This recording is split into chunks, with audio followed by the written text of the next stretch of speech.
Never compete on low price because you will never win. Power to Live More with Joe Dodds. Welcome to the Power to Live More podcast, all about productivity, organisation, well-being, energy and resilience.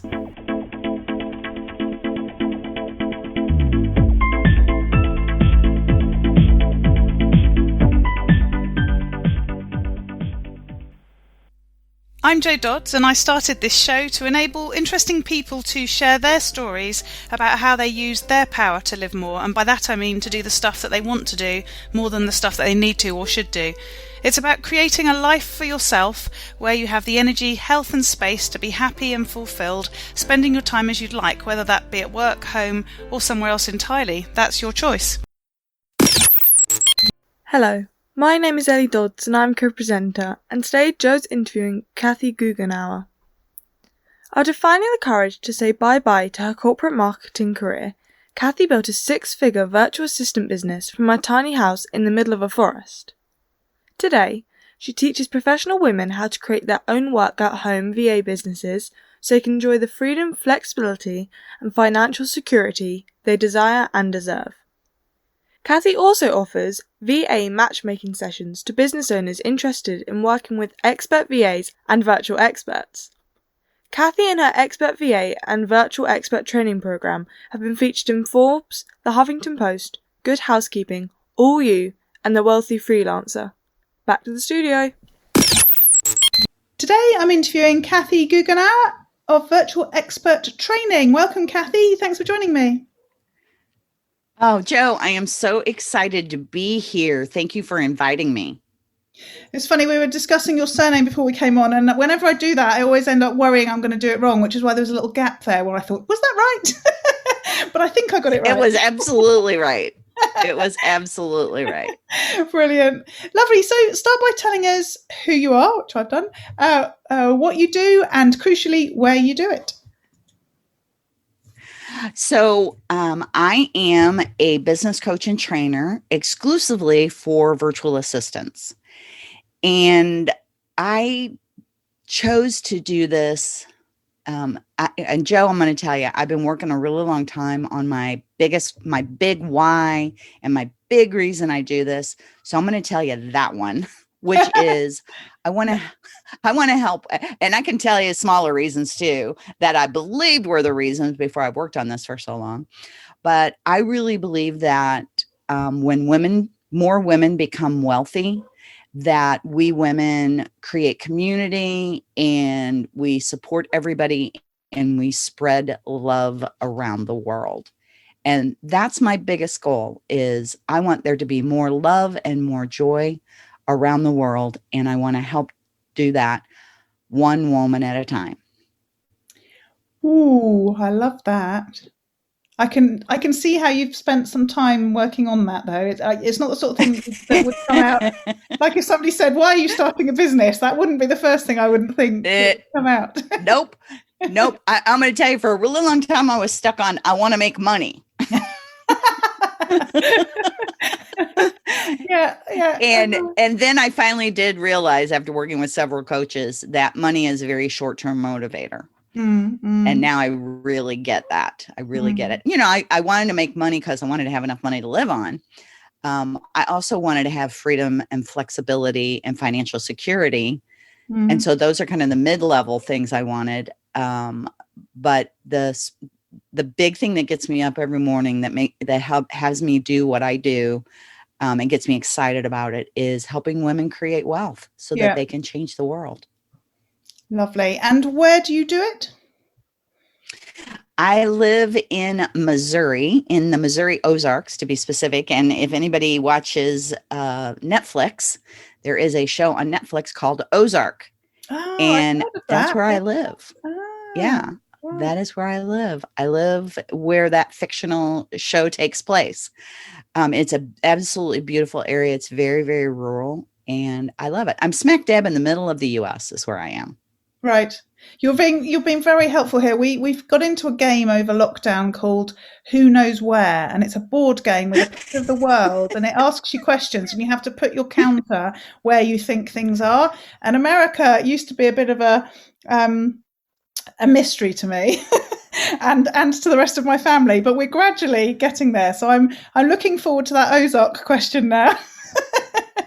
I'll let you know if Yeah, I get if you threw a dart in the middle of the US, you'd probably hit my right. Yes, yeah. And that's the thing that's quite funny sometimes, is that we sort of know the answer, but we don't actually know where in America that answer is. So that's sort of part of it. So you've helped with both bits of it this time.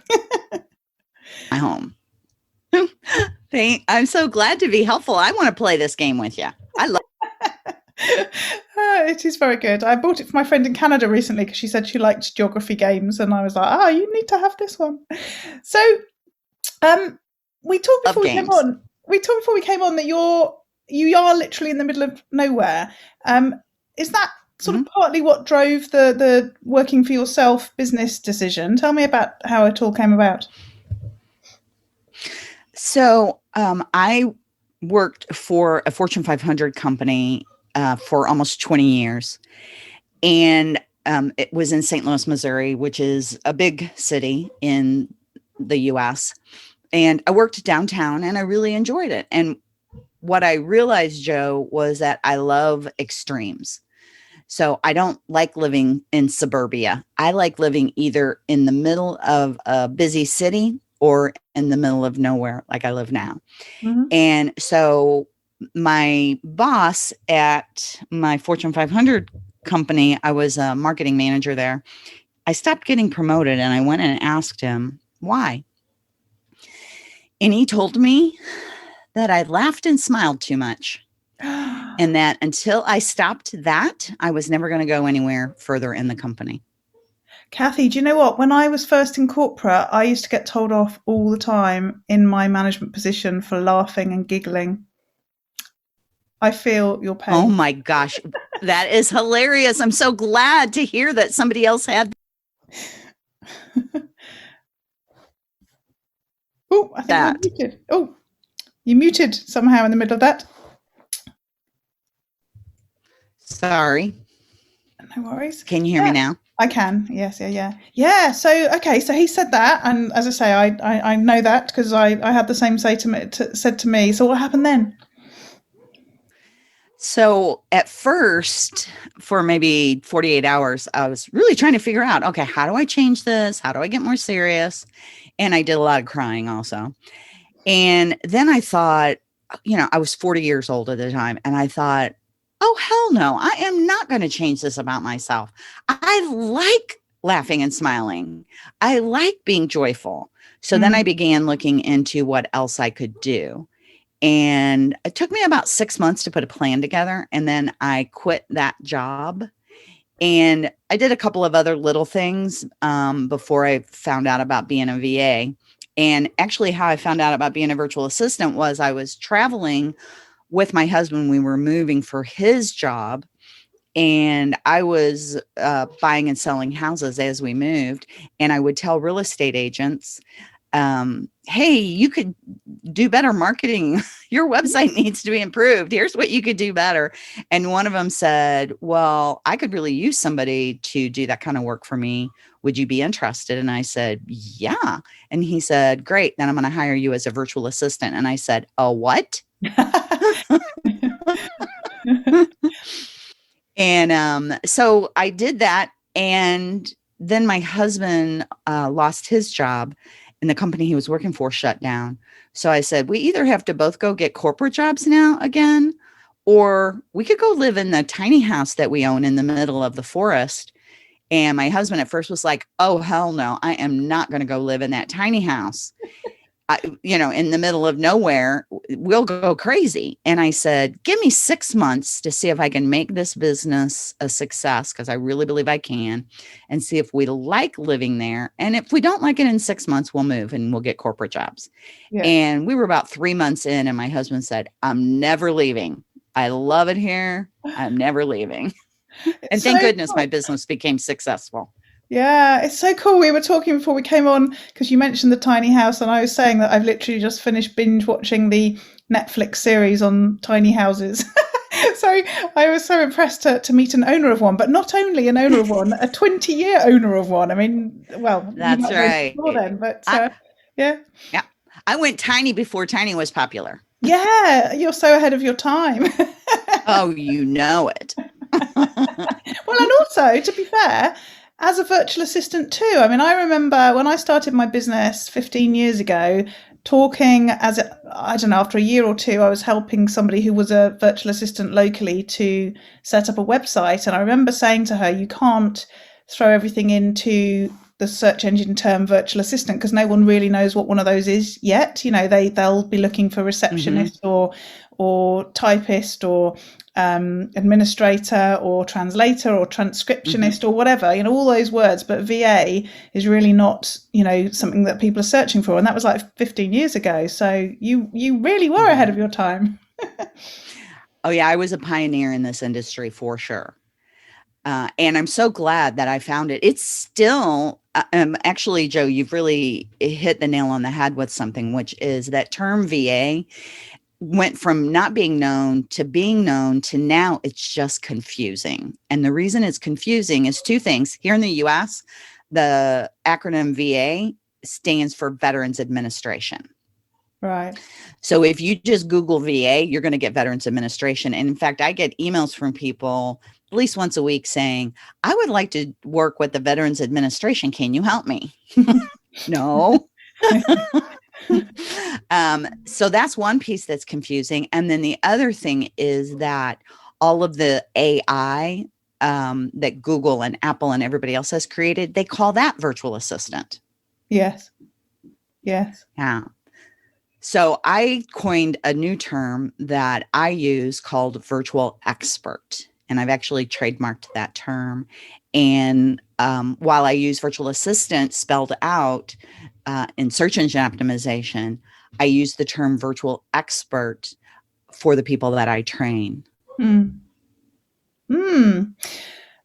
so what is a virtual expert? And has it evolved, and that is partly where the terms come from as well, or has it pretty much been what it has been all this time? We're just calling it different things. Yeah. So I really believe that when VAs very first started out, they really were much more administrative. And that has really progressed to specialties. So everybody pretty much specializes now.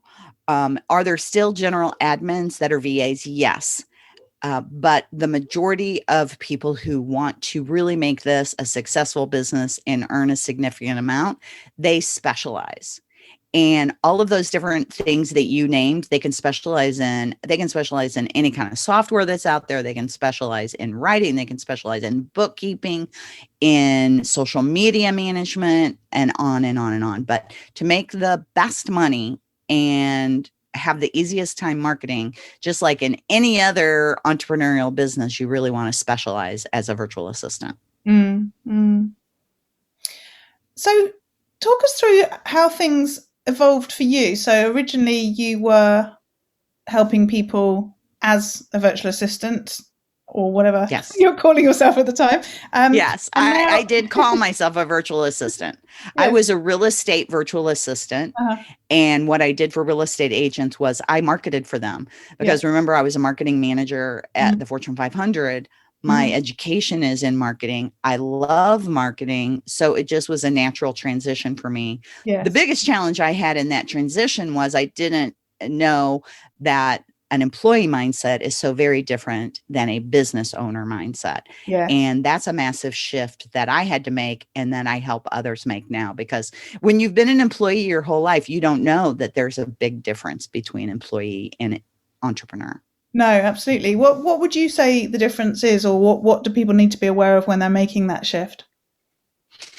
Yeah, so there's two words that I use that kind of summarizes it. One is, as an employee, they do not want you to be proactive. They want, in the US, we have a term that says, don't rock the boat. You just do what your job description says and nothing more, nothing less. Yeah. As an entrepreneur, you have to be proactive. as a virtual expert or a virtual assistant, if you're not proactive, if you sit back and wait for your clients to tell you what to do, they're not going to want to pay you as much as if you are proactive and you see what needs to be done. You know what needs to be done as the expert in whatever it is you do. And so you make the plan, you say, I know what needs to be done. Here's what I recommend doing. Your client's like, yes, go. And the other one is to be a problem solver. And again, in the corporate world, a lot of times they really don't want you to solve problems. They want you to let other people know what's going on, and somebody, that has that responsibility will solve the problem, or they don't want you to even mention there's a problem. But as an entrepreneur and as a virtual expert or VA, you need to identify what's the problem and then solve the problem without going to your client. Like, for example, I have a staff of exclusively virtual experts. Okay. I don't have any employees. They're all virtual assistants, virtual experts. And if they come to me and say, hey, we've got a problem, here's what's going on, what do you want to do? I say, you're the expert. What do you recommend? So those are two big differences. And then third, I want to mention that it's taking ownership. And this is kind of proactive and problem solving combined, taking ownership of whatever it is that you're doing, right? There's not an employer out there that's going to be taking care of you. You have to do it all. You have to take ownership over what needs to be done. Because if you don't, nobody's going to do it. No, exactly. So you started by being a virtual assistant, virtual expert, and now you help other people to do that. How did that come about? That's right. Well, as I grew my real estate virtual assistant business, I was really good at getting clients. And I got so many clients that I could not handle all of them myself. So I started looking for virtual assistants that I could bring on as subcontractors to do the work, so that I could leverage my time and earn even more. And as you can imagine, back in 2003 and 2004, there weren't very many virtual assistants. So I had to train them in order to bring them on to do the work. And one day I was like, I'm training all these people for free. What if I charged for that? So I began developing a training program to teach how to build a VA business and how to get clients, how to market, and how to provide those P's that I was talking about: problem solving, proactive, professional. Yeah. And by 2008, I had the program developed, but I hadn't started marketing it yet. And then the real estate industry crashed in 2008. And I went from having 70 clients to 25 clients in 30 days. Wow. And I took a look at that and went, oh my goodness, now what am I going to do? And I thought, you know what? I'm going to actually implement my own training program to see if it really works. And I did that. And in 30 days, I identified a new area of specialization, which was working with professional speakers. And I had 10 clients, which filled up all my time as a virtual assistant again. So I did that with the professional speakers. I marketed for them while I began marketing my training program. And so that's how I became a trainer and coach for virtual assistants. And as you've said, that the whole sort of specialization is really key. And also what you did right from the beginning, and then again, you've just said, was niche your business effectively, which is what so many people teach and so many people ignore because they don't think it will work, or they feel too restricted, or whatever. Did you realize that when you were doing the real estate, or was it just a sort of a nice turn of events that, of course, it was your area and it was easy then to go and find people? Or did you know that you were using niching as a way to grow your business? Joe, in the beginning, it was pure luck. I used to say I accidentally made money. Yes. Yeah. And you are right. There are so many people that say, well, if I narrow my niche, then I'm not going to have, I'm not going to have as many clients. And I said, nope, just the opposite is true. If you try to market to everyone, you market to no one, because no one can really hear what you're saying. The more you narrow your niche, the easier it is to get clients. Yes. Yeah. And then you proved that by going to the speaking market. And yes. I guess it was really easy. You didn't have to convince yourself after that, did you? It wasn't a fluke the second time as well. No. And the other thing, one other tip that I learned the hard way was you also do not compete on price unless the way you compete on price is that you are the highest price. Never compete on low price, because you will never win. Yeah. And you don't have like a USP. You don't have anything to share when you're doing that, do you? You can't say, this is why you should buy from me, because the only thing you've got is that lower price, which is not compelling, is it? That's exactly right. That's exactly right. And, I also learned that by trial and error. First of all, I had a coach, luckily, who said, the reason you're not doing very well is your price is too low and you're getting people who are nickel and diming you. If you raise your price, and she said, are you really good at what you do? And I said, yes, I'm really good at what I do. And she said, then why aren't you priced the highest? So she had me go do research to see what other real estate VAs were priced at. And she had me charge $10 an hour more than anybody else was charging. And that is really when my business took off. And I asked the people that hired me, I said, why did you choose to work with me? And they all said, well, you charge the most, so you're the best, right? And I want to work with the best. And I'm like, cha-ching. Yeah. I love the way that you keep saying, and luckily my coach said, most people don't get a coach. And luckily I picked a niche. Well, yeah, I'm not sure I was that lucky. So what do they say luck is? Preparation meets what? I can't remember. Yes. Opportunity or something, isn't it? Or whatever. That's it. Yes, preparation meets opportunity. Absolutely. So that was me. Absolutely. So how do you now work with your clients? What do your days look like? What's the shape of your business? Tiny, but no, not at all. And that's the house. The business is tiny. That's right. So I typically I'm an early bird. So I get up at about 6:30 in the morning, and I have a morning ritual that involves a lot of time with my 3 golden retrievers. And then I start work at 9 o'clock, and I have meetings throughout the week. I have a team of what I call my C levels. I have a chief financial officer. I have a chief revenue officer. I have a chief marketing officer, and those are all fractional, so part-time. Yep.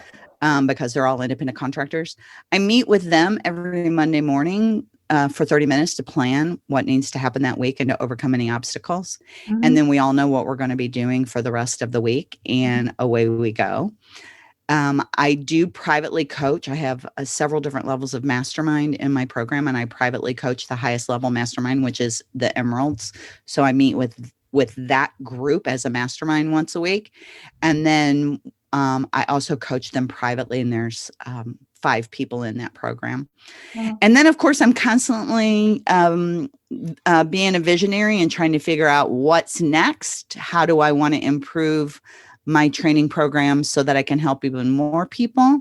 And I'm always re-recording it because things change so fast. I feel like I'm on I've just decided every Tuesday I do another lesson, whether it's a new lesson or a re-record of an old, of a lesson that needs to be updated. Yeah. And I don't like to do that in a vacuum. I'm not the kind of person that can just talk to the screen. So I actually have anybody in my program that wants to come and attend that live so that I have people there to interact with. Yeah. Yeah. And that's pretty much what my week is like.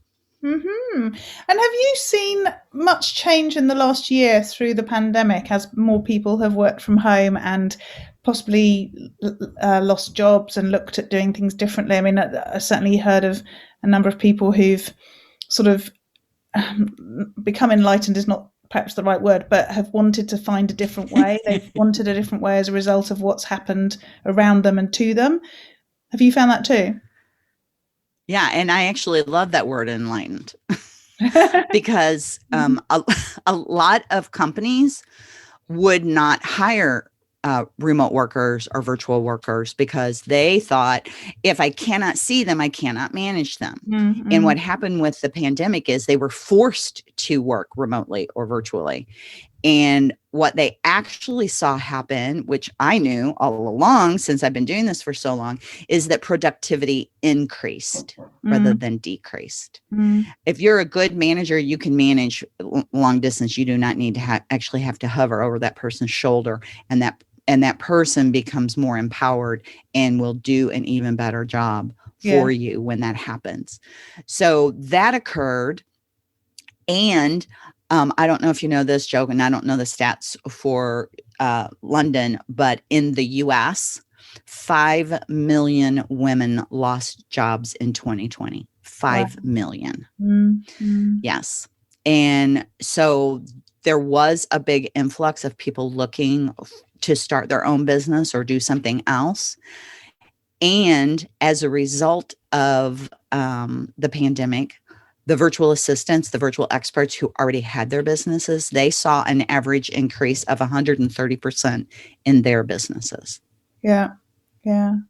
So and I guess it was a good year for virtual assistants. Yes. Yeah. And, going back to your big why about creating wealth amongst women, in some ways, aside from all the terrible things that happened in the last year, that there's been some real positive change in terms of people wanting to do something different, seeing an opportunity, and as you say, the organizations actually being open to it, more than in the past. Yes. Mm-hmm. In fact, I've had recruiting companies, staffing companies, very traditional staffing companies who never thought about staffing virtual assistants. They have come to me and said, could you help me figure out how to provide staffing for virtual assistants, companies who want virtual assistants, because I'm suddenly getting a lot of requests for it, and I'm not even sure what a virtual assistant is. Yes. Yeah. So let's talk a bit about the sort of concept of using virtual assistants, virtual experts. It's outsourcing, something I talk about a lot in my 5 fundamentals. I have one which is share, and outsourcing obviously comes within that. And I've regularly said that I find many small business owners really want to outsource. They see the opportunity, they get excited by the idea, but you compare that to the ones that actually do it. There's a big gap.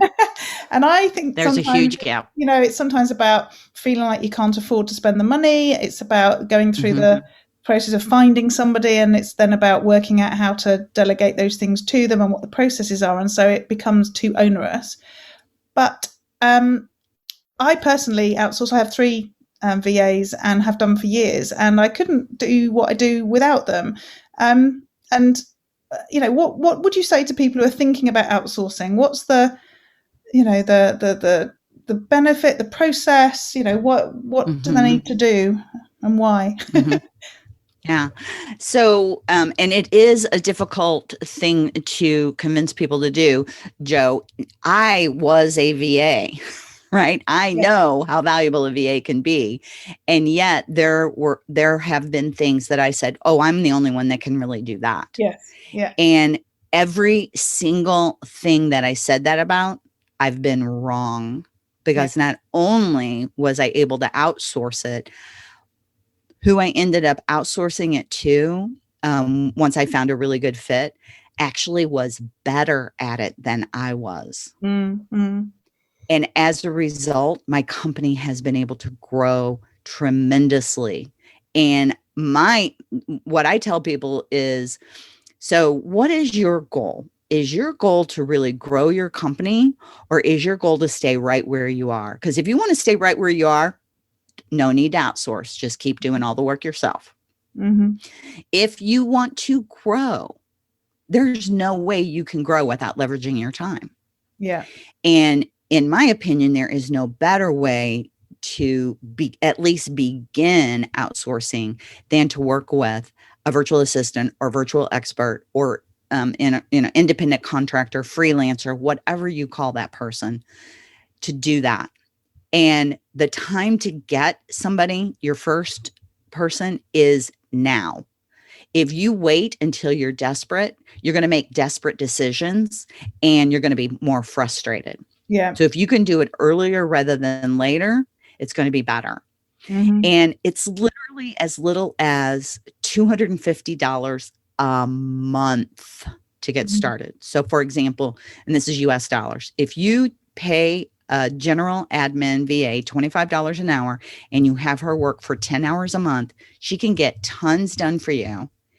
And that's $250. You get started, you see what it's like. If you hire somebody who's professional and good at what they do, like somebody I train, they're going to be such a resource for you. They're going to help you save money. They're going to help you earn more money. Mm-hmm. And do you introduce people? Is that part of what you do when you say people I train? Yes. Exactly what you've just said, that, it's hard to find good people. And particularly if you're looking for expert people, virtual experts, not virtual assistants, it's even harder. Well, right. Clearly you do. So tell all. And by the way, I train all levels. So if somebody wants to be a general admin and a virtual assistant, I train that. I call them expert VAs. Mm-hmm. If they want to become specialized and be a virtual expert, I train them. So yes, I have a directory people can go look in. And you can look based on the skills or the industry that you want. Like, for example, some people really want somebody who specializes in their industry. For example, real estate agents. Yeah. And they might also want somebody who writes. So they'd be looking for somebody who specializes in real estate and writing or blogging or whatever. And you can do that search in my directory. Or even better, you can email me and I will do a free matchmaking for you. Mm-hmm. So I find out what you need, and then I give you 1 to 3 referrals. Mm-hmm. And when you're thinking about outsourcing, you said already that there were things that you thought only you could do, but as it turns out, other people could do and could do better. Mm-hmm. What should you end up left with if you do this really well and you outsource as much as you can? What are you left to do? You're left to do only those things that you really love to do. And those things that are going to be money makers for you. Mm-hmm. So for example, taking my training program and deciding how can I get even better results for the people who join than I'm already getting, right? Mm-hmm. What else can I provide as they grow, as their businesses grow? So I have the entry-level training program, and then I have 4 levels of mastermind, and I have a membership. I would never have been able to create all those. I wouldn't even have had the time to think about those if I was still doing all the work myself. Yes. Yeah. So let's talk a bit sort of practical tips and advice now. What sort of tools and apps and systems and things would you say are really vital for small business owners to do or know about? And you're probably going to say none because you're going to outsource them all. That's right. I know, obviously. Well, here is the reality. There are so many tools that are out there that people can use that I think the bigger challenge is not buying too many tools, because I think people just go, I'm going to get this and this. And I know I did in the beginning, and I have to have this and I have to have this and I have to have this. Mm-hmm. So kind of basically what I recommend is you want a website. Right? I mean, that seems very basic, but you want a website. And I love a website that can grow with my company. You want a way to process payments. And if that can be integrated with your website, even better. If you run a membership program, you need a way to store your membership stuff. And I can tell you, Joe, I started very lean. So, for example, I had a WordPress website that I used a membership plugin that was very inexpensive, and I used Dropbox to store my materials. These days, you can even do everything on Facebook. So it really depends where you are in your business and what you need. Yeah. The other thing you want is an email service provider, okay, so that you can build your email list. Mm-hmm. And that's really it. You don't need a whole bunch of fancy stuff. No. If you have a team and you're very organized, you could have a project management system like Asana or Teamwork, or there's tons of others. Yeah, that's what my next Those are the question is going to basics. be, actually, because I was just reflecting that I communicate with my VAs in different ways. So depending on how they've sort of come into the business. So I use Todoist for my own to-do list, and I have tasks in there for one of my VAs. So we communicate in there, and she, gets her work through that. But then the other VA came in through another relationship I have with another business where we were using Asana. So I communicate with her through that. And then the other one is one of the members of my membership site as well. And we use Slack in there. So I communicate with her through that. So I was just thinking how funny that just, circumstantially, I've ended up a bit like in real life where you end up talking to people on Facebook Messenger and WhatsApp and texting. And so I've got all sorts of different ways of communicating. Exactly. Exactly. Yeah. And by the way, Joe, I am not techie at all. I am a technophobe. Okay. So, and that's been one of the things that people are like, well, don't you have to be really good at tech in order to be a VA? Oh, hell no. I am one of the worst at tech. Very worst. So how do I do it? I hire VAs who are good at it. I don't like Asana or any of that. I have a VA who set it all up. I don't like to write SOPs, standard operating procedures. I have a VA who does that. Yeah. Perfect. Yeah, that would have been one of the questions for having done it all this time from the middle of nowhere. You would think that you were very tech, but as you say, there's no point. There's no point doing anything you don't enjoy, as you've said. If you can outsource everything that you don't enjoy and isn't the thing that you need to be working on, then obviously, I just love the fact that you. What do you say in America? You say eat your own dog food, don't you? or the nicer version is drink your own champagne. Ooh, I like drink your own champagne. That's better, I like isn't that. It? Yeah, that is. I'm going to use that, Joe. I love that. So good to hear. And sorry. Yeah. And I like to say I walk my talk. Ah, yes. Yeah, exactly. And I shouldn't be surprised that that's the case, because obviously that is what you're teaching. But there are many people who don't always do the things that they're telling other people to do. So it's great to hear that you're doing that through and through. I'll tell you the number one thing that I am challenged with, that I teach, that I'm challenged to do, and it is do not multitask. And it is really hard not to do that. That is probably my biggest challenge. Yes, absolutely. So just thinking about the sort of finding the time, the energy and everything else to do what you do and to keep doing what you do. One of the things you talked about that you do is think about what's changing, what the future holds, and how you need to sort of develop your business accordingly, which all of us need to be doing as business owners. You've been doing this 20 years and obviously things have changed a lot. How do you keep yourself sort of motivated on that why, keeping moving forwards after all this time? Quite honestly, Joe, I am more excited about my business now than I ever have been. And I think a big part of it is I'm actually seeing results. I'm actually seeing the women's lives that have changed, the women who are creating wealth for themselves and their families. They've purchased dream homes. They've purchased cars for their husbands. They've been able to allow their husbands to change jobs or even retire. They've been able to pay for their children or their grandchildren to go to college, and they're happier and they're more confident. And as a result, they're impacting people around them. And when I see that on a daily basis, and I hear these stories on a daily basis, I am more excited than ever. So that's what keeps me going. Yes. Yeah. And how do you keep yourself sort of on top of latest developments and the sort of future thinking? How do you develop yourself? Yeah. Well, my number one thing is always having a coach. On the rare years, there were a couple of years, probably about 10 years ago, when I didn't have a coach for 2 years, and my business leveled out and then began to go down. And I knew right then I will never be without a coach again.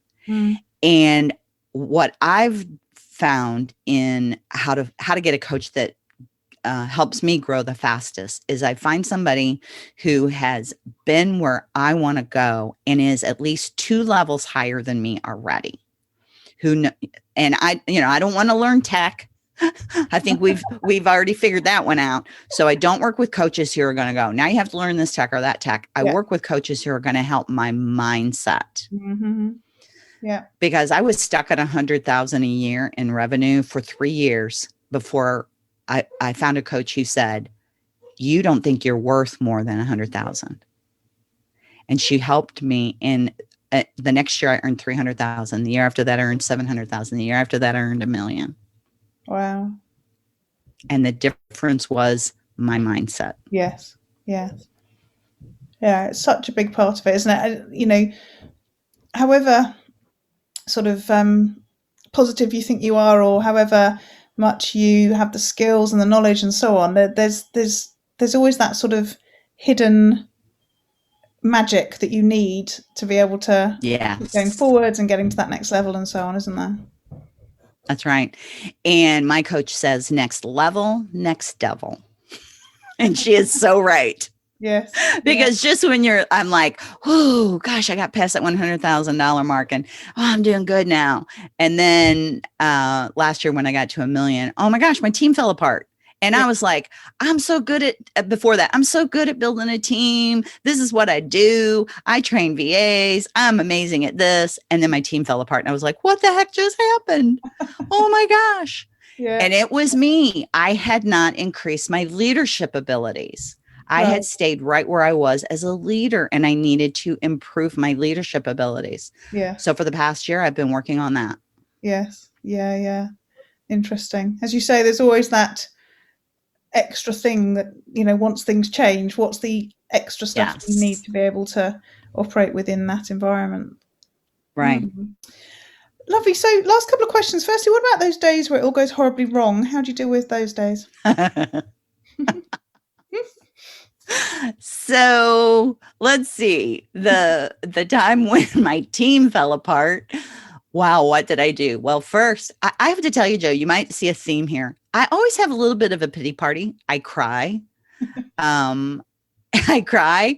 And I don't stay down very long, never longer than 24 hours, usually not even that long. And I ask myself, what role do you have in this? What role do you not have in this? Right? Because it's not, in my opinion, it's never one person's fault. Right. Yeah.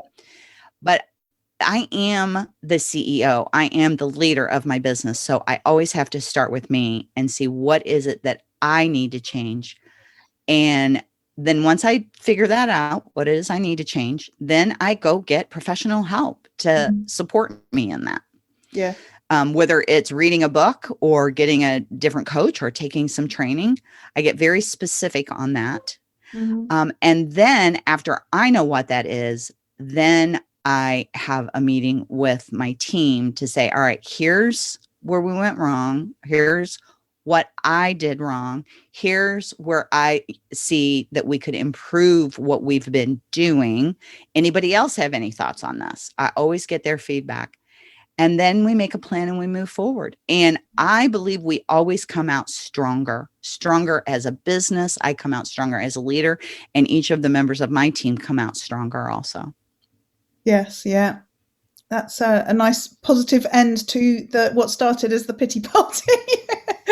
Oh my gosh. But I always have to start with the pity party. And I ugly cry. I mean, I do the cry where you're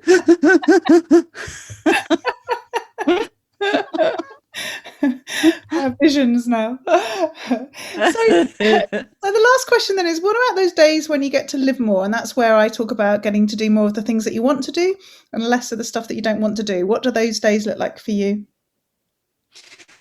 Yeah, those days look like today. Today, for the first time since the pandemic started, my husband and I are having his brothers over for a barbecue. Wow. And when I get to socialize with friends or family, I just love life so much. And not only that, but I got to talk to you today. So I get to mix a little bit of business with a little bit of pleasure. And I absolutely love those days. Yeah. You know, I have another kind of day I love too, though, which is a day where I do nothing. Like I don't make it past the couch.